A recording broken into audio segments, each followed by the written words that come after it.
सांगू इच्छितो की आता हिवाळी अधिवेशन नागपूर चालू आहे आणि नागपूरच्या 10 किलोमीटरच्या रेडियस मध्ये आता आज सकाळी एक तुम्हाला कल्पना आहे की आज एकाला त्या ठिकाणी बेशुद्धीचं इंजेक्शन देऊन त्या बिबट्याला आत्ताच जेरबंद केलंय। या गोष्टीला 1 तास तो झालेला नाही।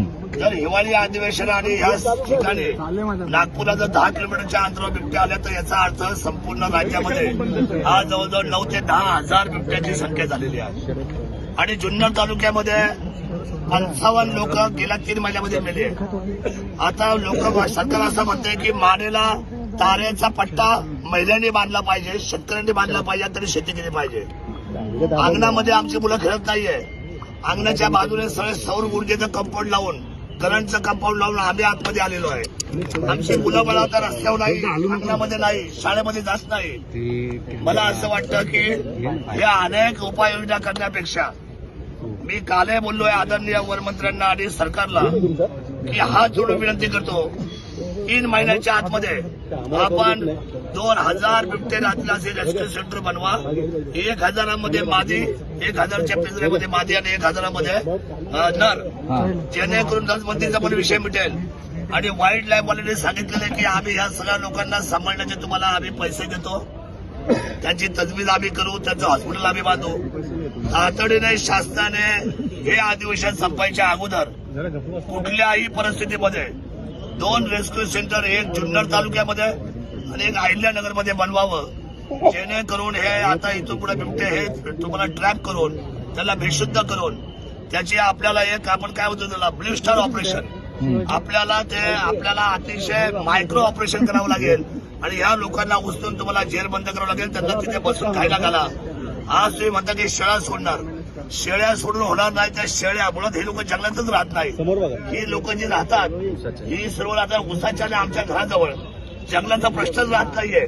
त्यामुळे ही काय तज्ञ लोक जे आदरणीय मंत्री महोदय जे सल्ले देतात त्या सर्व सचिवांना माझी विनंती आहे, आपण मुंबईमध्ये राहता, फ्लॅटमध्ये राहता, आपण सिक्युरिटीमध्ये राहता, तुम्हाला ग्रामीणची अवस्था माहीत नाही, तुम्हाला जनतेची अडचण माहीत नाही। 3-3 महिन्याचं बाळ, 4-4 वर्षाचं बाळ, 6-6 वर्षाची बाळं, आता महिला भगिनी शेती करताना या सकाळ दुपार संध्याकाळ बरं आता दिवसा पण हल्ले व्हायला लागलेत। आज दिवसा माणसं बाहेर पडते त्यांच्या डायरेक्ट अंग येतो। त्यामुळे मला असं वाटतं बिबटचा विषय अतिशय भयंकर आहे आणि आपण राज्य आपत्ती घोषित केली पाहिजे बिबट्याच्या बाबतीत, राज्य आपत्ती।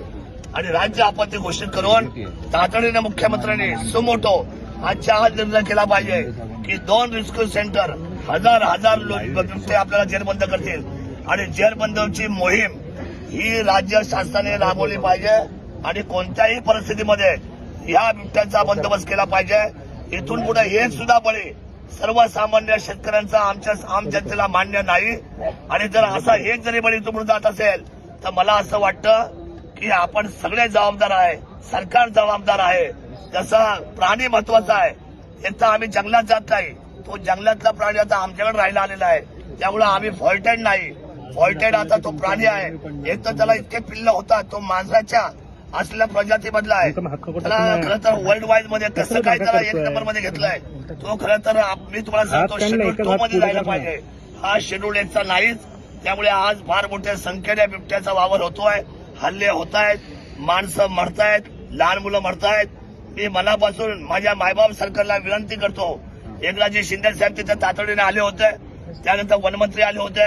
माझी विनंती आहे, बाकी काय उपाययोजना आणि भरपूर पैसा सरकारचा घालवण्यापेक्षा आणि प्रत्येक माणसाला 25 लाख रुपये देण्यापेक्षा माणूसच जाणार नाही, याची काळजी तुम्ही घ्या।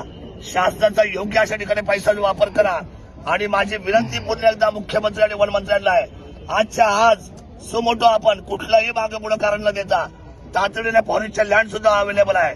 जुन्नरच्या आमच्या कुरण खानापूरला जवळजवळ 48 हेक्टर जागा, ज्याच्या तुम्ही 1000 रेस्क्यू सेंटरच्या बनवू शकता आणि 1000 रेस्क्यू सेंटर तुम्ही अहिल्यानगरला बनवू शकता।